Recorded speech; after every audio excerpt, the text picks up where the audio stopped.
You're listening to the Vinyl Chamber podcast with Matt and Steph.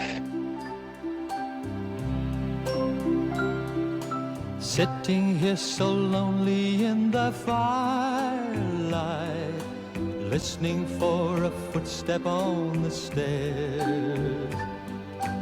All I have to talk to is the moonlight shining on an empty chair.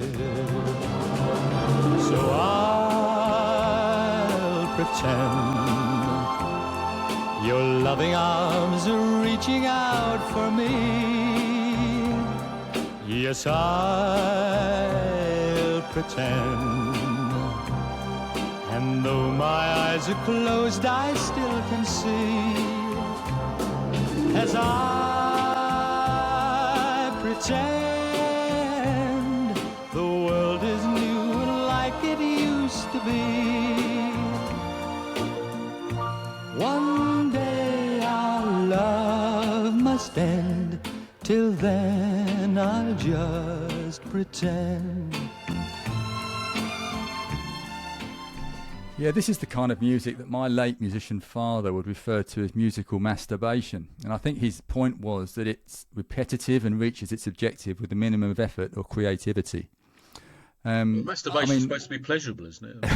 Well, what do you think, Matt? Was Des O'Connor pretending, or was he the real deal? I mean, the fondest memory I have of him was when he was mercilessly teased by Morecambe and Wise, which, to his credit, he was forever very sporting about. Yeah, I also remember. Look, Steph, the charts were a weird beast in the 60s, weren't you? Just when you thought they were dominated by songs aimed at teenagers, you get a massive hit seemingly written for the cabaret circuit and aimed squarely at a middle-aged mainstream audience. So there's a lot of myths about the 60s, about the kind of, the sort of youth rebellion, youth taking over. But there was still room in the charts for, in the mid to late 60s, after this supposed beat revolution and rock revolution, for number ones from the likes of Ken Dodds, Jim Reeves, Engelbert Humperdinck. And now there's O'Connor. What can I say about this? The bald facts are it's on the Columbia label. It's written by Les Reed and Barry Mason. I nearly had you fooled the other day, didn't I? I said Les Reed, who was briefly a manager of one of our favourite football club. You said, is it the same person? I said, I think you said that. I'm falsely attributing that to you. Well, no, I just for a moment there, there was a spark of naivety, but it wouldn't be the first time that happened because of course Terry Venables co-wrote the Hazel. Yes, indeed. That's a tenuous link, Steph. I love it. I love it. No, and he himself was a bit of a singer. He was a bit of a singer. So it's not completely out of the realms of possibility that a football manager may in a previous life have written a quite lamentable cabaret yeah, it is, and it really is awful. I mean, musically it just goes nowhere. I'm sure actually there were some wrong notes being played in there as well in that first verse. I don't know, it's just look, I don't know. Steph, it's ineffable, Matt. You remember that word you introduced me to in the last? Absolutely. It's ineffable. Yeah. Well, ineffable is usually used. Something too beautiful to describe. Yeah, too beautiful. This is the opposite end of the spectrum. This is completely the execrable, maybe. Look, Steph, you know me. I always try and find something to cling on to on a song, an interesting melody, interesting harmony, some instrumentation, or a decent chord change. But I'm like you. I'm not sufficiently moved here to really draw out anything. I mean, Les Reed and Barry Mason were decent songwriters. They'd actually written The Last Waltz, and they did write Delilah by Tom Jones. Here It Comes Again by the Fortunes, but I just can't find anything at all to inspire me or to point to.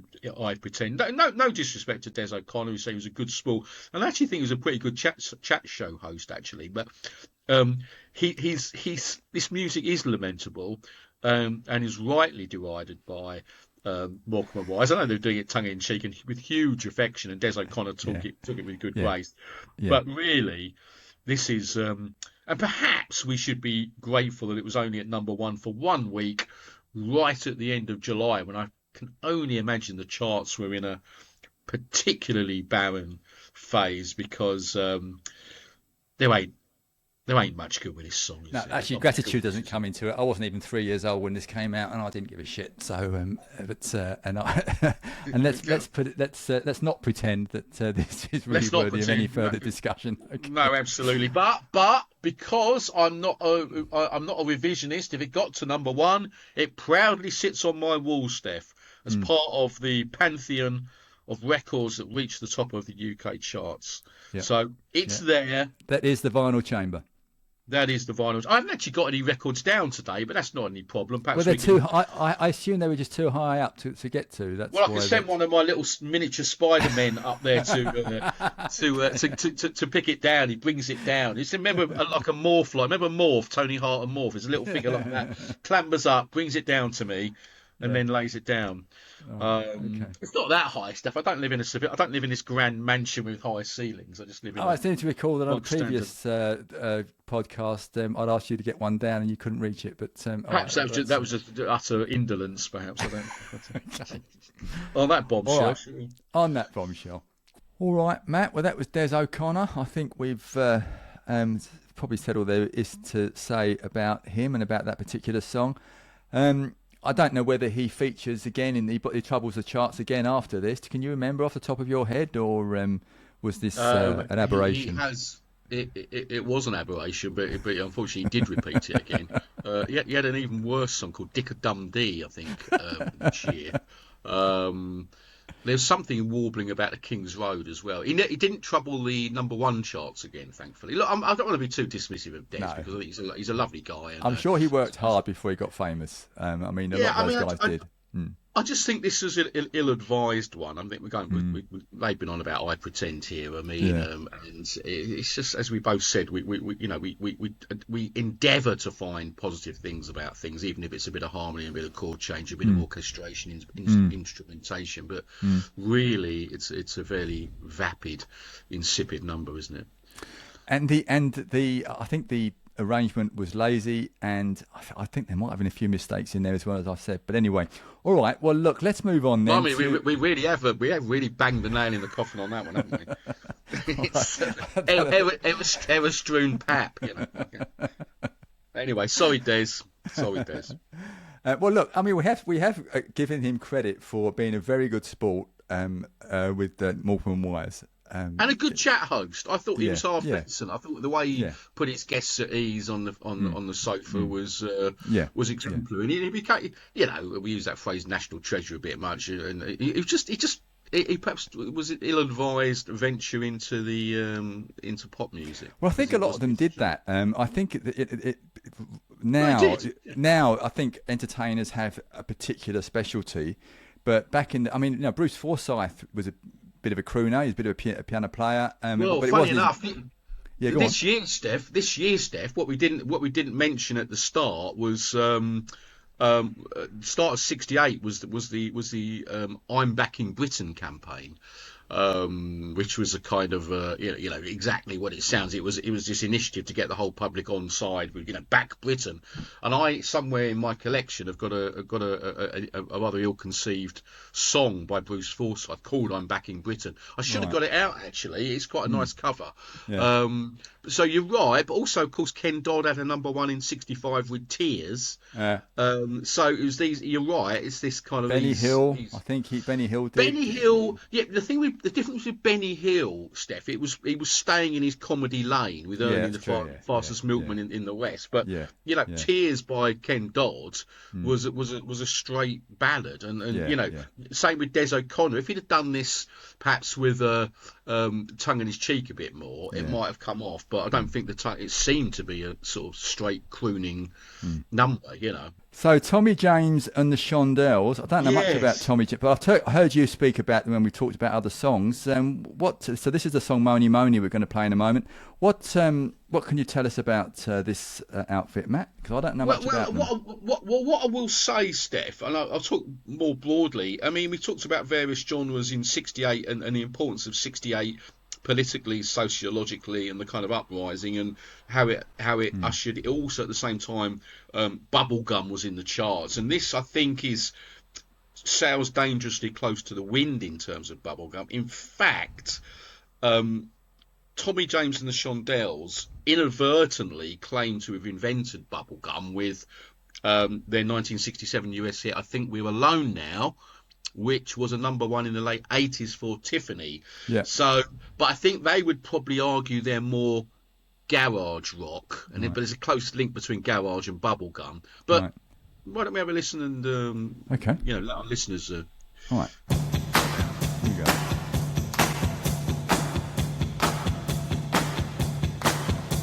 Here she comes now, saying morning, morning. Oh, shoot 'em down, turn around, come on, morning. Hey, she give me love and I feel alright now. There you go. You got me tossing, turning, feeling right, and I feel alright. I say yeah, yeah, yeah, yeah, yeah. Well, you make me feel so good, yeah, so good. Alright, come on, alright, baby, say yeah, yeah, yeah, yeah, yeah. That reminds me of another song which I can't. It could have been a Manfred Mann song actually. It's a call and response kind of. Oh, it's really it's an obvious. Oh, just I can't remember it, but it will come back to me in a moment. But anyway, Matt. So look, I find that a bit bland. I don't know about you. Again, I don't like to be negative for two songs in a row, but yeah, I don't know about that one. It's a bit formulaic, I think, and again, it's got that sort of heavily studiofied production sound, doesn't it? Which sounds to me slightly unnatural. But I mean, look, Tommy James, very young when he started, 19, but I think there was 4 writers on this thing: Bobby Bloom, Richie Cordell, and Bo Gentry. Bobby Bloom for Chart Scholars went on to have a big hit in 1970 with Montego Bay. Mony Mony, the title, I often wonder what this was as a kid. I thought, what's all that about? Strangely prosaic background to that. Apparently, Tommy James was in a hotel room in New York and looked out and saw big letters signifying the Mutual of New York Insurance Company. Mutual, M-O-N-Y, Mony Mony. I don't mind this. It sounds a bit overproduced. It's those drums. Do-A Diddy is the song I was thinking of. Do-A Diddy, yeah. Yeah, I can see that. I see that. Pete Lucia plays those drums at the sound, which sound to me a bit what's the word I'm looking for? Apologetic in a way. There's no real meat in them. And then I do like those organ stabs. Ronnie Rossman plays those.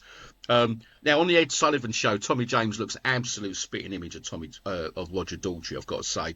They went on to have a massive US hit with Crimson and Clover, which was probably what they're best known for. But I'm far more inclined towards an interesting 1977 cover version of Mony Mony, which I distinctly remember my older brother Gavin coming home with, and it was by a band called Celia and the Mutations. Perhaps you can dig it out, Steph. And Celia was Celia Golin, but what makes the record so interesting that was that the Mutations were none other than the Stranglers. Perhaps you can dig that one out, Steph. Then later, 10 years later, our old friend Billy Idol, of course, had a hit with Mony Mony, proving the hit's enduring popularity. If I can just hold up, what I do most like about this, Steph, is the cover. Can you see that? On the Major Minor, the Major Minor label, which is a lovely late 60s artwork there on Major Minor. I love that. Yeah. I love that artwork. It's probably the best thing about it. So I used that word vapid, didn't I, for Des O'Connor? I think we're kind of in that territory. I can see what it's quite an unusual mixture of garage and bubblegum, but doesn't really work for me. Just for the uninitiated, of which I would have to confess to being one, and I found the Celia and the Mutations version. We'll play it in a moment. What do you mean by garage in this context? Because garage to me means something else. No, you're right. You're right, and you're absolutely right to seek the clarification, because garage was literally a sort of subgenre from mid-60s America. Literally, bands forming in garages. Oh, okay, yeah. So lads basically just kind of setting up with basic instrumentation coming out of garage. Now there was some good stuff coming out of it, like the MC5 and this kind of a sort of bands, and it was tended to be quite an interesting genre that's often seen as a precursor to punk, actually, albeit 10 years earlier. So garage rock was that kind of, basic guitar, bass, drums, often keyboard setup, distinctly an American genre. Garage rock, literally, mates playing in a garage, I think, which we probably did at Guy's Farm in West Wickham once. Puts me in mind of the opening track on Joe's Garage by Frank Zappa. I don't know if you're familiar with that, but it's all about that start playing music in a garage, and the neighbours tend to turn it down, and bands like the Sonics in America were. It's still too early. My brain's not whirring into gear yet, but that's kind of the that's kind of where that came from, and Tommy James has kind of got that sound. But Bubblegum almost grew out of that as a more palatable version of then it's sort of 68. We had hits like Simon Says by the 1910 Fruit Gum Company, and Yummy Yummy Yummy by Ohio Express. I remember, Matt. Sorry to interrupt while I think of it, because I will forget otherwise. I think it must have been 75. I'd have been about 10. I don't know if this will ring any bells to you, but for my birthday or Christmas, I got a compilation album called Goofy Greats. I don't know if you're familiar with it. No, I'm not. And okay. Well, it was basically a K-Tel kind of compilation. 1910 Fruit Gum Company, Simon Says was on that, and that's just a sort of.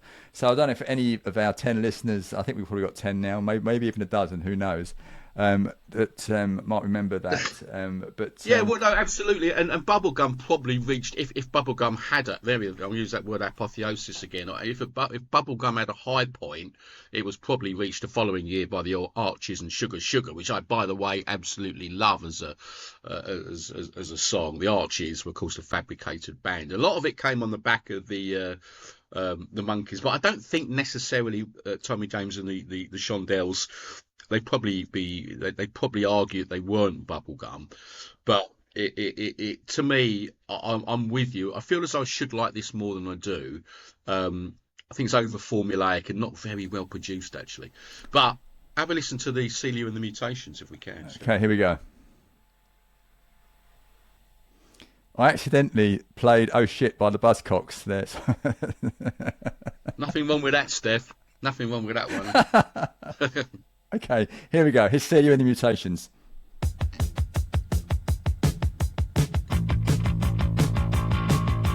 Here he comes now, saying Moni, Moni. We're shooting down, turn around, come on, Moni. Here he gives me love and I feel so good, yeah. He got me tossing and turning in the middle of the night. And Yeah, well, I much prefer that version. You can hear the Stranglers giving that a bit of warmth, can't you? For sure. Jean-Jacques Burnell's bass play coming through there, and Hugh Cornwell's backing vocals. Very Stranglers, isn't it? It is, absolutely. And I'm going to listen to that. In fact, I'm going to listen to this whole. It's come on Spotify in a compilation album called Happening, Alive and Nasty, various artists, 2007, and it's wedged between Through With You by the Leighton Buzzards and Oh Shit by the Buzzcocks. There you go. I actually played Oh Shit by the Buzzcocks by mistake to begin with there. And I'm going to keep all this in because this is just the joy of live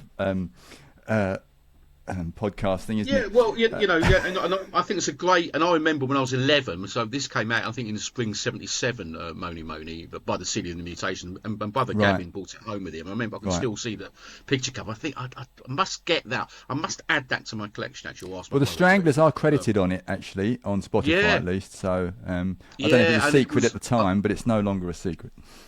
Oh no! Well, no, it was revealed pretty quickly, Right, and yeah. I thought at the time that's just the Stranglers. The Stranglers were really big in '77, but that Yeah. was the year their breakthrough year. So I mean, Yeah. but yeah, and of course then Billy Idol had a hit in the late '80s with it, which I thought was a not particularly good version by Billy Idol, but yeah. So there we go, Tommy James and the Shondells. And I think it had 2 runs at number 1. Actually, it was unusual in that it made number 1, then was displaced briefly, and then returned to the. Is that ever? Something. Was that is that unprecedented, or was that at the time, or has it happened since? I should know that. I'm pretty certain it wasn't the only time it's happened, but it's a rarity. I think the Right. Beatles might have done it. In fact, I think the Beatles, I'm pretty sure the Beatles did it in the early 60s with She Loves You, I think it was, Right. that I think made the top, then was displaced briefly, then went back. I'll check that, but I'm pretty sure that happened with She Loves You as well. But yeah, it certainly was an unusual thing because, by the nature of the charts, the song rose to the top, and then stayed there. I'm surprised in a way it didn't happen more often that, but it didn't. Well, let's So- listen to the song that it straddles then. It's The Crazy World of Arthur Brown and Oh, Fire. I know you've got plenty to say about this, Matt. So before we play it, I mean, what Crazy World of Arthur Brown? I've heard of him. And this song, actually, if you hadn't told me who it was, I'd have thought it was The Doors. But and not because it's got fire in the title. But what is this all about? Well, for a start, it's a song that absolutely scared the living daylights out of me when I heard it, and it fronted by one of rock's great eccentrics in Arthur Brown, and another incredible character on keyboards. I say, it frightened me when the first time I heard it, which I mean I must have been 5 or 6. I mean, in the early '70s, I somehow heard it, and I just thought that's a scary song. Then when I saw the footage of him, the first time I saw the footage would have been late '70s, early '80s, of him in black and white with this flaming helmet. Not quite what people might think. A sort of crown with candles in it, on fire, and his painted face, blacked out teeth. Are absolutely petrified by it, and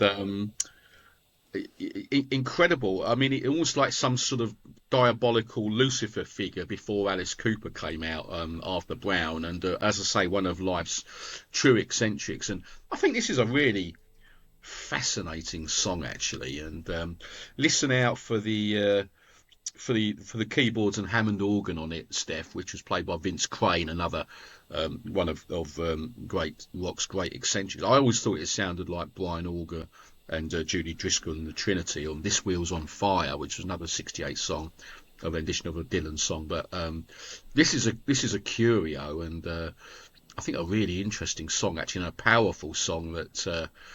Well, let's have a listen. I mean, I think it's very interesting. All right, let's have a listen. I am the god of hellfire, and I bring you fire. I'll take you to burn. Fire. I'll take you to learn. I'll see you burn.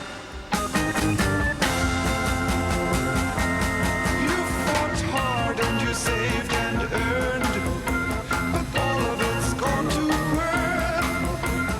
And your mind, you turn it right, you know you've really been so bad. Now's your time, burn your mind, you fall apart, you fall behind. Oh no, oh no, you're gonna burn. Fire to destroy all you've done. Fire to end all you've become. I'll feel you burn. You've been living like a little girl. Yeah, I think it must be the organ work that put me in mind of the Doors. But I'd like to know who the organist was, actually, because it's not a bad Vince job. Crane. Oh, Vincent okay, Crane. yeah. Oh, you did say, sorry, yes, yeah. Yeah, Vincent Crane, yeah, who was, I mean, was a very interesting character. It's kind of like jazzy R&B, and the thing that really strikes me, Steph, is that keyboard sound, which I'm glad you because there were some really good touches there, aren't there? Yes. It's so threatening. It's almost like a warning siren. It's so integral to the overall sound of Fire. And some quite nice rundowns there on the keys. Yeah. And a little bit, as he says, Fire, a couple of discordant notes on the keyboard, Yeah. which work really, really well. I think that was probably done on purpose, by contrast.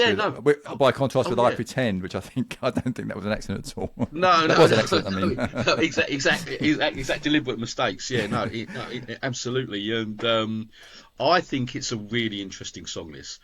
He's still alive. He looks like he's 83. He is. You'd expect somebody as crazy as that to have had some kind of violent demise, but he's still there and he's still going. He's a Yorkshireman. Yeah, he Right, came from Whitby in North Yorkshire, and he came. He was a clever man. In the days before people went to university, he went to Reading University, but he was always showing. I understand there was a story about him. Going into an exam and not answering any of the questions, but writing his own questions and then answering those. So he's always a bit of a rebel.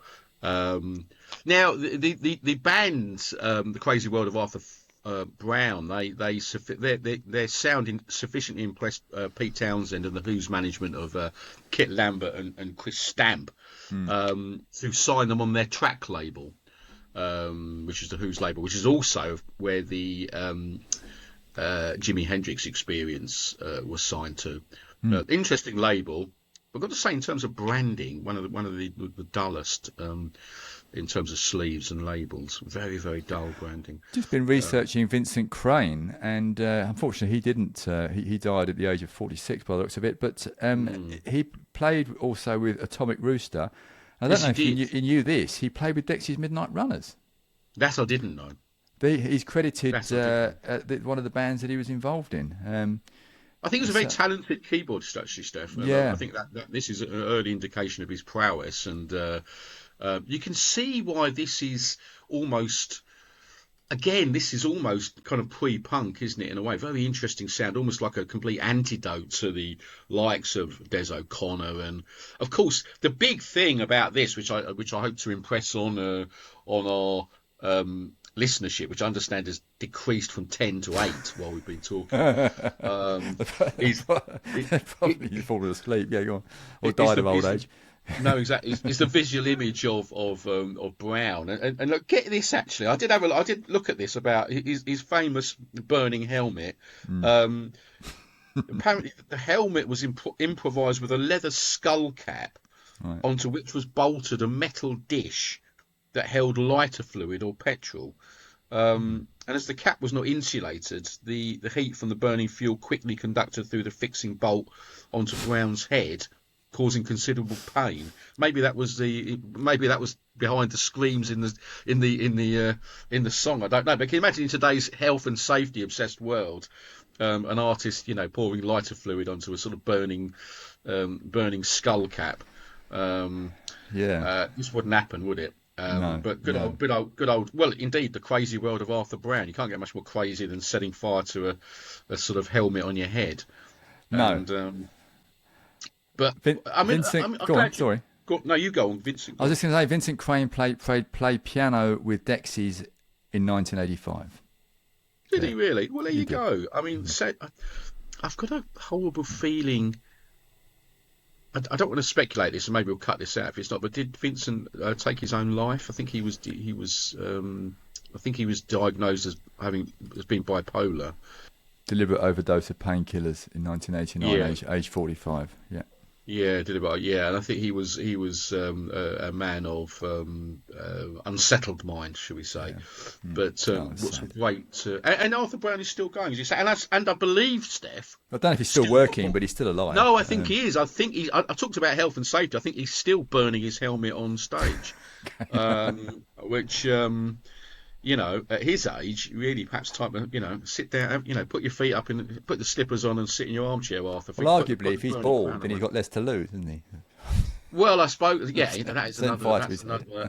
Maybe the conduction on the skull cap was rendered ineffective through overuse. But I mean, Interesting songs. You know, number 1 week, number one for 1 week in the, let's say, the hot summer of August '68. I don't think it was a hot summer at all. The reason I know that is because I just know that there was a lot of rain in August '68. So, All right. there we go. Interesting Well, number. It's ironically the next number one that we'll cover is the Beach Boys' "Do It Again," and if you consider that before that became number one, Moni Moni did it again.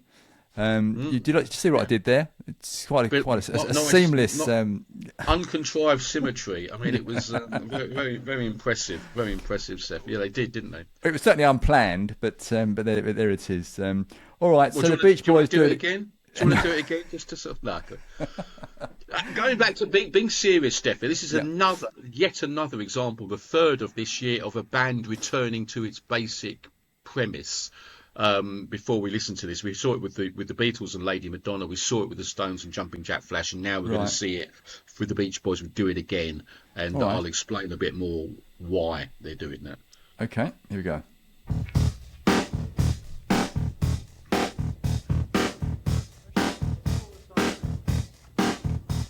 It's automatic when I'm talking with old friends and conversation turns to girls we knew when their hair was soft and long and the beach was the place to go.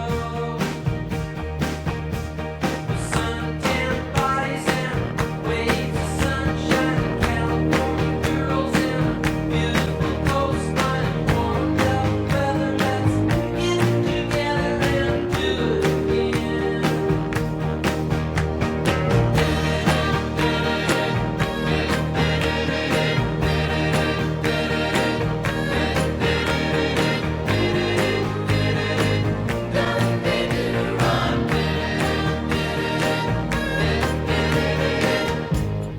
With a girl, the lonely sea looks good. Make sure night time's warm and out of sight.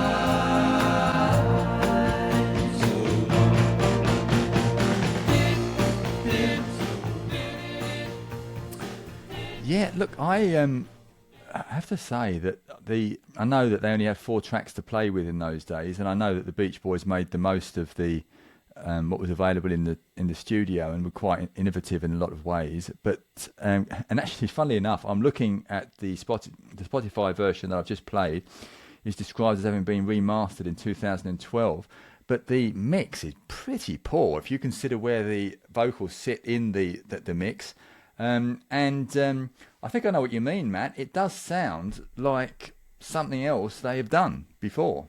Well, there was interband politics going on. I mean, after following the brilliant Pet Sounds, and it is a brilliant album, even though it took me a while to appreciate it. And those amazing sonic textures on it, and excellently produced album, and Brian Wilson's masterpiece, which unfortunately he never was able to replicate. He tried it on the ill-fated Smile project the next year, but Mike Love, who Wilson's cousin, there was always a rocky, tempestuous, slightly. Wilson was always a little bit nervous around Mike Love, and Love felt very strongly that Wilson had basically tampered with the concept, the things that had made them famous, the sun, the sea, the surf. Pet Sounds was far away from those very deep, thoughtful numbers that came from kind of Wilson's. Yeah, this was only a year later. Yeah, well, 2 years later, actually. I mean, Pet Sounds came out in 66. 67 was spent basically Wilson trying to do Smile, which never really got off the ground and actually caused Wilson great personal problems. Love very much wanted to get back to basics. There is a school of thought amongst Beach Boys aficionados is that Brian Wilson should have left the Beach Boys at this stage and ploughed his own furrow, and that actually that's just a theory, by the way, but I want to actually subscribe to. The Beach Boys never did anything, in my mind, remotely as good as Pet Sounds again. I think he peaked. That was the peak of his creative genius, and he was never able to replicate it. But here we see Love trying to get the band back to what they were trying to do. There is a sign of Wilson's genius in that middle eight we just played there, Steph. That that occurred to me. Yeah, I liked that bit. Yeah, well, that's classic. That again could have come from the Wilson sort of Pet Sounds playbook. Yeah, exactly. But this was, I mean, to me, it's a bit of a cloying dirge. I remember when I was Christmas '76, I got the Beach Boys 20 Golden Greats when I was 10, and I absolutely loved that album. I still love that album. I got it on vinyl downstairs, but this one always stood out to me as not as good. It's a bit of a cloying dirge. It's a bit pedestrian. And it's funny what I want to do, Steph. It was surprise number one. It was surprise number one for the band. But when you look at, I took some time out to look at some other songs in the charts at the time that could have got to number one. You've got MacArthur Park by Richard Harris. You've got Mrs. Robinson by Simon and Garfunkel. You've got Aretha Franklin, I Say a Little Prayer. The brilliant Dusty Springfield number, I Close My Eyes and Count to 10. And you've also got the charming Jessamine by the Casuals, which got to number 2. But all those songs were vying for the number one slot, and Do It Again somehow, got there. And I think it's way off the pace in terms of a Beach Boys number. And to me, the Beach Boys never scaled those heights again. What do you think? I mean, it seems a bit pedestrian to me. Yes, this song, I hadn't heard it before, although it sounds like I might have heard it before. You probably have. Probably have. I mean, it's sort of pretty well played on the airwaves. But the big question mark was whether Wilson could ever rediscover the majestic talent he'd had in the 60s. And if anyone's not familiar with Pet Sounds, just give it a go, because, as I say, it's not an album that immediately struck me, but over time, I think you need to listen to it on a decent system, by the way. Its production and the use of, the harmony, the musical themes, the textures on that album are world class, for one. Perhaps it's unfair of me actually to make remarks about the mix and the mastering, given that I've been listening to a highly compressed version of it on Spotify, so that's probably a bit unfair. But it's all right. Well, you sometimes find that, don't you, though, with people that are geniuses, they kind of supernova quickly, and then there are others like people like Mark McCartney, for example. We were talking about him earlier, or more recently people like Prince, or I know Stevie Wonder. I think would be a pretty good example, where their canon has lasted and been fairly consistent for over a number of decades. But there are other artists that they have a finite amount of brilliance in them, and then once that's expired, it's gone, and that's it. And, it's an interesting point, isn't it? I think there may be a fragility to Brian Wilson, a mental fragility that played against him. Now, all those other artists you mentioned, I think it does need mental strength actually to be at the absolute top of your game and to keep producing brilliance. I think you need to be very, very strong. Of course, we have to put Bowie, another example, I suppose. Bowie's another great example. We have to put Pet Sounds into the context of there was this not quite as overt as the Blur Oasis battle in the 90s, but the battle between the Beatles and the Beach Boys. The Revolver, Pet Sounds, then the Beatles did Sgt. Pepper, and Wilson simply thought, I can't compete with that. I just cannot do it. I have exhausted my creative brilliance, and it really sent them over the top. And the Smile project, I mean, the Smile has been published subsequently, but it's nowhere near it's a very disjointed, awkward listen actually. Well, I don't know it. No, we'll check it out. I mean, the Beach Boys story is an extremely interesting one, and Brian Wilson, I would defend to the core as one of the great 20th century musical geniuses. I think he's that good, and I think Pet Sounds, and actually the interesting album before that, the Beach Boys Today, it's called, is another great album. So he's leading up to this, and bear in mind, I think he's 24 when he's done Pet Sounds. So again, example of a someone peaking early. But this is, I've got to say, this is, I don't really know how this got to number one, because to me it doesn't sufficient. Well, actually, I mean, we talked about Des O'Connor. This is the interesting year about '68, isn't it? This. All right. Well, look, Scrooge getting to. I know. Let's move on to another band which did sustain a high standard over a long period, and that is, of course, the Bee Gees. Actually, Matt, before we play this, I just wanted to point out that in the introduction to it, if you listen to the piano, I don't know when Bridge Over Troubled Water came out. I think it was 1969, 70. 1970. Brilliant piano part, of course, a legendary piano accompaniment to that song by Larry Nectal, who was actually the bass player with Bread, I'm thinking. I think you're right. Yeah, brilliant session musician at the time. I think he might be part of the Wrecking Crew. But if you listen to the piano introduction right at the start of "I Got to Get a Message to You," and tell me whether it rings any bells.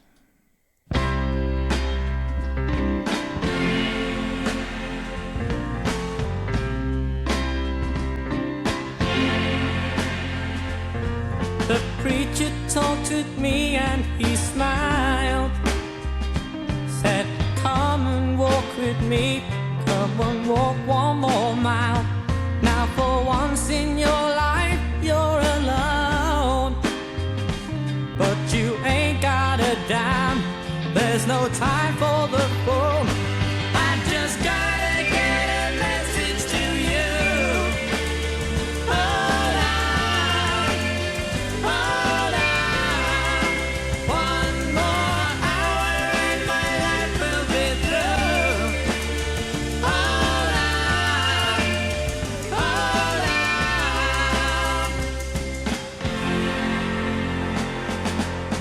I told him I'm in no hurry. Yeah, I adore that. I love the melody. I love the arrangement. I really like the bass playing. I don't know if something that stands out to you. I don't know. Who played? Was it one of them? Was The three of Morris them? playing? It was Morris playing. I think it's Morris. Yeah. Well, I'll look it up. Was a bass player, but yeah. Well, it might have I'm been not session. sure. It might have been session guys. Yeah, But I don't know. Actually. I just love the arrangement. I love, and they've not quite found their signature sound yet, I don't think, with this. Although that does come through in the backing vocals, emerge during the chorus. But no, lyrically and musically, this I think is by far, probably, I'll be inclined to say, and going back through the list of what we've already covered, probably my favourite one so far this year, because Interesting. I do like this a lot. It was this before or after Massachusetts? I think This was before. after Massachusetts. After, okay. Massachusetts was. So they were already the- big news by now. They were. They were. Now, interesting, Steph. I mean, for you and I both being born in the mid '60s, we may not have been. Well, I wasn't aware of the Bee Gees until their re-emergence in the mid '70s, and I think their mid '70s, which I viewed as a reappearance, it wasn't necessarily, never quite went away, but it does represent one of the most incredible transformations in rock, actually. It was only later in life, perhaps when I was sort of 12, 13, when I realised that they had a whole history before this, and of course, their breakthrough Before in this Saturday Night country- Fever, you mean? Oh, 100%. There was a Yeah, whole yeah, yeah, load of yeah. stuff which I've plundered and really Yeah. enjoyed, because Yeah. brilliant New York mining disaster from New York mining disaster 1941 from '67. I mean, great start delivery, perfect harmonies there, and it drew comparisons with the Beatles, as did their excellent first album. So when I studied the Bee Gees rather. I found all this body of work, which was great. And of course, but they made it.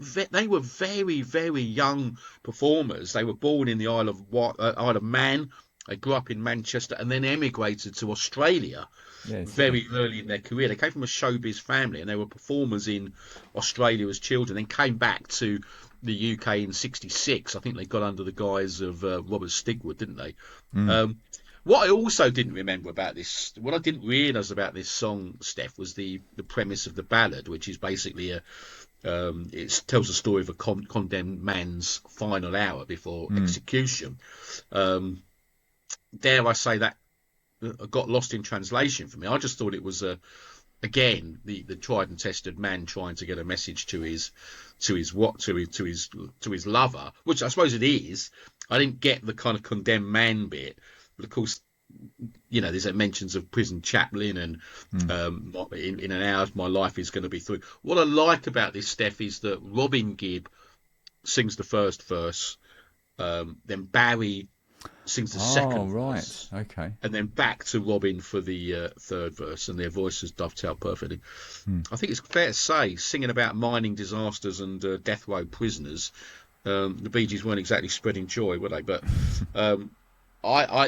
anyone not familiar with their early work, I stress, have a listen to that first album. It's definitely. I have to confess I'm not, but I will now. Yeah, for sure. Well, it's an interesting transformation. Then again, sort of those who was born in the mid '60s will probably see Beach Boys first, and I keep saying Beach Boys, Bee Gees, as this massive trio on the back of Saturday Night Fever. All those songs like not Night Fever itself, and the Spirits Having Flown album, How Deep Is Your Love, all that kind of stuff, forgetting that there was this interesting period. I probably don't love it as much as you do, Steph, but I can see why you love it, because it is it's sort of oozing qualities. There's always effortless quality the Beach Boys have got. That is the third time I've said the Beach Boys, and I'm really annoyed with myself. I keep saying Beach Boys. I don't know much about the Bee Gees, really. I only know I don't think I've listened to a Bee Gees album from beginning to end, perhaps apart from the Saturday Night Fever soundtrack. But I don't think I've heard anything by them that's been bad. It's just the quality of the songwriting. It's just been very consistent. And we were talking earlier on, a few moments ago, about artists that manage to achieve consistency over a sustained period, and I think the Bee Gees certainly comfortably fall within that category. It's interesting, Steph, because you look at I'm looking at so late '60s, very, very prolific. They had Massachusetts, they had To Love Somebody, they had New York Mining Disaster. They had this. They had a couple of numbers that didn't quite make it, like First of May. Don't Forget to Remember got to number. Then in the '70s, they do have a couple of singles, but then they virtually disappear until Jive Talking in '75. And then all those numbers like Staying Alive, Too Much Heaven come at the so they vanished at a point when I was just starting to get interested in music in the charts, the early '70s. And then they re-emerged in with Jive Talking in June '75, which is pure disco, isn't it? So they've gone away. Things to come for sure. Yeah. Well, really interesting, isn't it? If you wouldn't listen to this sort of, listening to "I've Got to Get a Message to You" in '68, you wouldn't have predicted them being the almost the sound or the face of disco in the late '70s. So really interesting. It shows their versatility and interesting band. But I can see why you like this. All right. Now, look, here's a bit of a treat. Well, I don't know if it's a treat for our listeners or not, but you suggested that we introduce this next song with this little piece of audio, but I think I should probably explain it before I play it. It's a 20-second clip which is extracted from a longer recording which I discovered on cassette after my dad died in March of last year, when I was just going through his effects. It was an audio recording that my mum had done when I was 3 years old, so it would have been late '68, early '69, probably late '68 given its context. And clearly what she was trying to do was preserve a memory in sound and record me speaking at that age as a chronicle of how I sounded then. And it's fascinating to me because it reminds me of how fluent I was in my native tongue. I was born in France at that age before I went to school, and it's nice to have been able to demonstrate that to my children. Anyway, back to the podcast. What she was doing to getting me to speak, to immortalise my voice at the time, was to engage me in conversation. We'd been to the zoo that day, and she was asking me what I'd seen there. And then at the end of this recording, she asks me to name the song that my dad had been playing, and which had obviously piqued my interest because I'd asked him, what is this song? And it takes her a while to get there. It takes about 20 seconds, and I'll play the clip in a moment. But at the end of the clip, she does succeed in getting me to say out loud the title of this next song. So here we go. Alors, comment ça s'appelle la nouvelle chanson de Papa et Stéphie? Je demanderai toi, papa. Comment? Je demanderai toi, papa. Comment t'as demandé? Hello, papa. Encore? Et Jude. Jude. Don't make it bad. Take a sad song and make it better. Remember to let her into your heart. Then you can start to make it better. Hey Jude, don't be afraid. You were made to go out and get her. The minute you let her under your skin, then you begin to make it better. And anytime you feel the pain, hey Jude, refrain. Don't carry the world up on your shoulder. For well you know that it's a fool who plays it cool by making his world a little colder. Na, na, na, na, na, na, na, na. I mean, first of all, how wonderful you've got that little bit of segment of you with your mum, and I mean, absolutely beautiful, really. You know, absolutely lovely to have that, isn't it? And yeah, I mean, brilliant. I mean, look, you know, get those headphones out and listen to a true classic. This is the first song on the newly formed Apple label. For those watching on YouTube, I'm just holding up the. Yes, I've got that. If you hold it a bit closer, Matt, a bit higher. Yes. Now I tell you where I first saw that logo, because I didn't really buy any Beatles records, but I did buy the single "To Live and Let Die" in 1973, Yeah, which I loved. All on Apple. Yeah, so that's where I've seen that before. Absolutely. And I mean, look, you know, this is Paul McCartney right at the top of his game with a simple ballad that just grows and grows, and into that famous sing-along climax at the end. It clocks in at more than 7 minutes, incidentally. It was almost unheard of for a popular song in the 60s. Funny enough, a few years later, that 7 minutes might be considered quite short for the likes of, you know, Yes, ELP and Genesis. Yeah. At the time, this was the longest number one on record, and you know, it's a concept and melody that came to the various interpretations of the song, Steph, generally regarded as being a song directed at Julian Lennon during as Cynthia and John Lennon were heading for divorce or going through divorce as Yoko Ono was arriving on the scene. And I think the initial message was to Julian to say that, you know, everything's going to be fine. Musically, I've spoken about the use of the seventh chord, and we saw an example actually on The Legend of Xanadu where they used it in the middle eight. But to me, I know I'm sometimes prone to hyperbole, but the use of the seventh chord in this song is one of the most brilliantly implemented, if that's the right word, use of a seventh chord, because the song's in F, and it's a fairly regulation verse between F, C, and B flat. But when McCartney goes to the F7th chord before the "and anytime you Yeah. feel the pain," it's like, to me, it's like daybreak. It's like the sun rising. It's like something. It's opening the door to sunshine. It's like It's like the light coming on. It's an absolutely beautiful, simple use of a 7th chord, showing how music can demonstrate mood. We see it at its most basic level between major and minor, don't we? And when major goes into minor, it reflects kind of sad minor. Basically, it's most simple: major happy, minor sad. I mean, that's the gross simplification. But the 7th is used here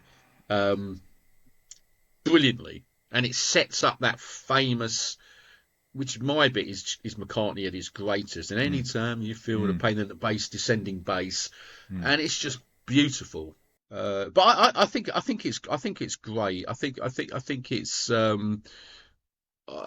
arguably it's up there in one of McCartney's best. I think. Oh yeah, Quite and look, famous- it's not complicated either, but it No, just, it's not. Nothing It's else not. like it. Yet he doesn't stray far from the triad. It's just the simplicity of it, and yet it's unique. It absolutely is. And there's that famous line in it, actually: "The movement you need is on your shoulders," which McCartney hated. McCartney said McCartney always used this as an example of his insecurity over his own lyrics. The movement you need is on your shoulders. And he played it to John Lennon, and he said, "I don't like this line, John." And John said, "No, it's absolutely brilliant. It's the best line in the whole song. Keep it in." And it's become the most famous line, actually. Lennon famously thought the song was about him. McCartney would later start to suggest that it was autobiographical. That it started off as a sort of reassuring number to Julian Lennon.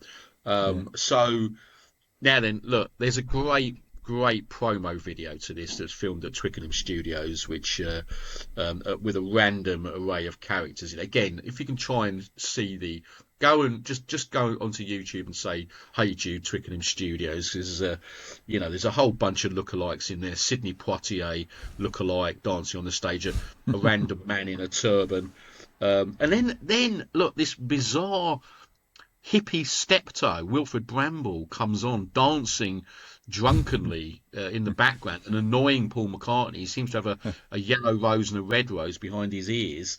Well, isn't it wonderful that here, 58 years on, we are listening to a song that you've teed up as a 3-year-old, and here we are now discussing one of the greats. And would your mum, your dad have known at that time how huge? Maybe they would have done. The Beatles, let's face it, were the biggest band on the planet at the time. Well, I think what probably happened is that my dad wasn't a Beatles fan, and he was famously not, but among those who knew him.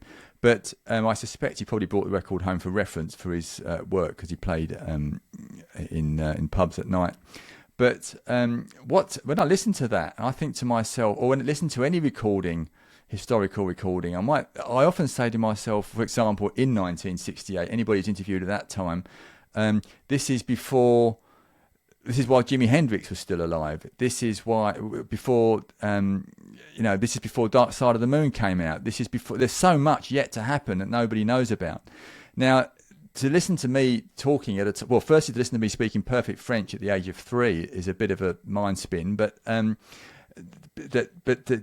imagine that when that recording was made, Hey Jude was brand new.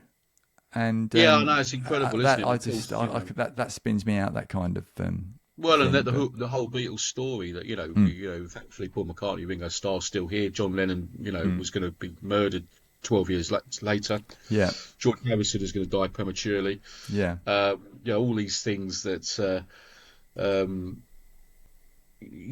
can't be foreseen by, but the music lives on, and for me, Hey Jude actually grows in stature. Some songs grow in stature, and I think Hey Jude will be played as a classic in hundreds of years' time when all long gone. I think it will be held up as a classic. I don't know whether you ever saw it, but a few years ago there's a Richard Curtis film called Yesterday, And the premise of Yes, this I film, did do see. you remember this? I did. Yeah, So absolutely. the premise, there Yeah, was some kind absolutely, of yeah. Yeah, it was seismic great. activity, and they were just erased from history, apart from one guy was who was hit brilliant. by a bus. Anyway, Yeah, good that, premise, good premise. it's a great premise, and I just love that part where because Ed Sheeran's quite funny in this, isn't he? And where he says, "Look, mate, that's a great song. I just got one suggestion. Why don't you call it Hey Dude?" And that never Actually, gets old. yeah, great. And funny enough, interestingly, it was going to be called Hey Jules, more Right. directly pointed at Julian Lennon, but I think he felt that McCartney felt Hey Jude was a bit more rock and roll, for want of a better. Yeah. Okay, Matt, before we leave the subject of Hey Jude, I just want to play a quick few bars of Wilson Pickett's version, which is just delightful. You can hear the distortion in the recording, and it just adds to the tension and the excitement. But just by way of reminder, let's have a quick snippet of this. This was delightful. Hey Jude, don't make it bad. Take a sad song and make it better. Remember to let her in your heart. Then you can start to make it better. Hey Jude. So perhaps we'll play more of that at the end of the show, but that is just a triumph to me, featuring one of the Allman Brothers. I can never remember his name. Is it Dwayne? I think we talked about this the other day. Dwayne Allman on guitar. But great drumming, great bass playing, and great keyboard work as well. It's just it's just delightful. I don't know how familiar you were with that, Matt, but to me that's one of my favourite Beatles covers. That one. Yeah, well, we'll come to another one, won't we, soon? But great cover. And very, very not long after, followed hot on the heels of the Beatles version. Actually, I think it was out the first month of January '69 that came out. Okay. So Wilson Pickett. I mean, we really, coming across the greats here, aren't we? Wilson Pickett. What a great singer he was. Yeah. Great cover as well.